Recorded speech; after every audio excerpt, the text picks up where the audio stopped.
Halo semuanya, selamat datang di pembahasan materi kita kali ini. Pernah kepikiran nggak sih, apa sebenarnya yang bikin sebuah masyarakat itu bisa berjalan dengan harmonis dan baik? Nah, hari ini kita bakal ngebongkar satu topik fundamental yang jujur aja sering banget kita anggap remeh. Kita bakal membedah anatomi dari warga negara yang baik dan melihat apa sih inti sebenarnya dari pendidikan kewarganegaraan itu. Intinya, kita mau cari tahu rahasia di balik pembentukan individu-individu hebat di masyarakat. Yuk, kita mulai? Oke, ini dia rute perjalanan kita hari ini. Kita bakal bahas landasan Indonesia, gimana caranya jadi warga negara yang baik, 3 komponen utamanya, tujuan akhirnya, dan pastinya peran penting guru. Langsung aja kita masuk ke materinya. Bagian pertama, kita mulai dari akar semuanya, landasan Indonesia. Nah, kalau kita ngomongin fondasi, kita punya 4 pilar utama nih. Ada Pancasila, UUD 1945, Semangat Persatuan NKRI, dan pastinya semboyan Bhinneka Tunggal Ika. Keempat elemen ini tuh bukan cuma deretan kata buat dihafal pas ujian sejarah, teman-teman.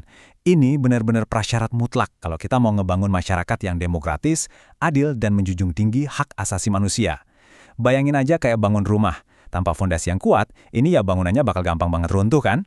Lanjut ke bagian kedua. Sekarang, gimana sih konsep dari menjadi warga negara yang baik itu? Coba diperhatikan definisi di sini. Ini lumayan mendobrak pemahaman usang kita loh. Ternyata yang namanya pendidikan kewarganegaraan itu nggak cuma soal duduk manis di kelas sambil baca buku teks. Jauh lebih dari itu. Ini soal pembentukan karakter. Gimana caranya ngebentuk warga negara yang benar-benar paham sama hak dan kewajibannya, terus mau turun tangan alias aktif berpartisipasi di kehidupan masyarakat. Jadi ini benar-benar soal aksi nyata. Dan kalau kita peras semua teori dan kurikulum yang tebel-tebel itu, esensi fundamentalnya ternyata cuma bermuara ke satu tujuan utama, yaitu mencetak seorang good citizen atau warga negara yang beneran baik. Terus, prakteknya di dunia nyata tuh kayak gimana? Tenang, ada 4 langkah praktis di sini. Pertama, menghargai perbedaan. Kedua, hidup rukun sama orang lain. Ketiga, menaati aturan yang ada. Dan keempat, punya rasa tanggung jawab sosial yang tinggi. Lihat kan, menjadi warga negara yang baik itu sebenarnya dibangun lewat tindakan-tindakan kecil yang sangat lekat sama keseharian kita, bukan sesuatu yang muluk-muluk. Masuk ke bagian ketiga. Kita akan lihat 3 komponen utama yang jadi bahan baku seorang warga negara. Saya suka banget sama alur logika di sini karena ini elegan banget. Semuanya itu berawal dari pengetahuan ya, tahu teorinya dulu.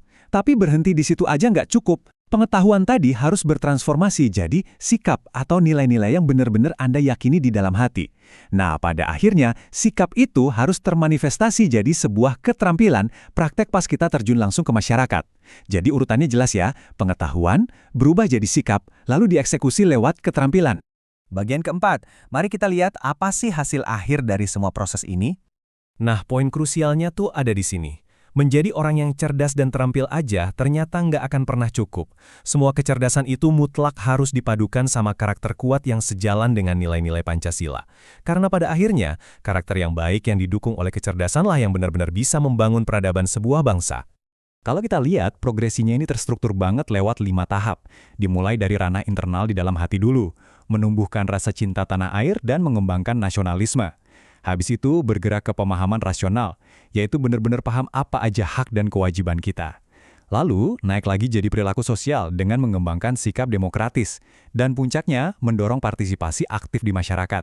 Jadi ini benar-benar sebuah perjalanan keren dari patriotisme di dalam diri bertransformasi jadi aksi nyata di luar. Sampai juga kita di bagian kelima. Siapa sih tokoh utama di balik layar ini? Betul banget, kita bahas peran sang guru. Kalau ditanya siapa yang paling berjasa mewujudkan semua ini, pasti jawabannya adalah para guru kita. Tanpa pahlawan pendidik ini, semua konsep kewarganegaraan yang keren tadi cuma bakal jadi teori mati di atas kertas.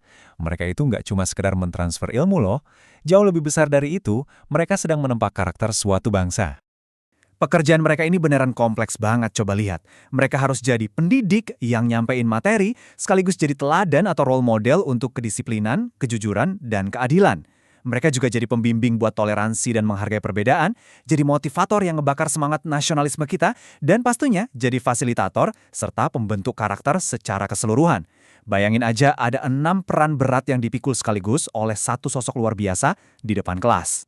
Ada satu hal yang sangat merangkum semua ini. Nilai-nilai kewarganegaraan tidak hanya dipahami secara teori, tetapi juga dipraktekkan dalam perilaku. Disinilah letak dampak sejati dari bimbingan seorang guru. Mereka itu garda terdepan yang mastiin kalau teori-teori dari buku teks benar-benar bertransformasi jadi perilaku nyata yang dipraktikkan langsung sama para siswa setiap hari. Sebagai penutup pembahasan kita kali ini, saya mau ninggalin satu pertanyaan sederhana tapi dalam banget buat kita semua renungkan. Sudahkah kita menerapkan nilai-nilai ini hari ini?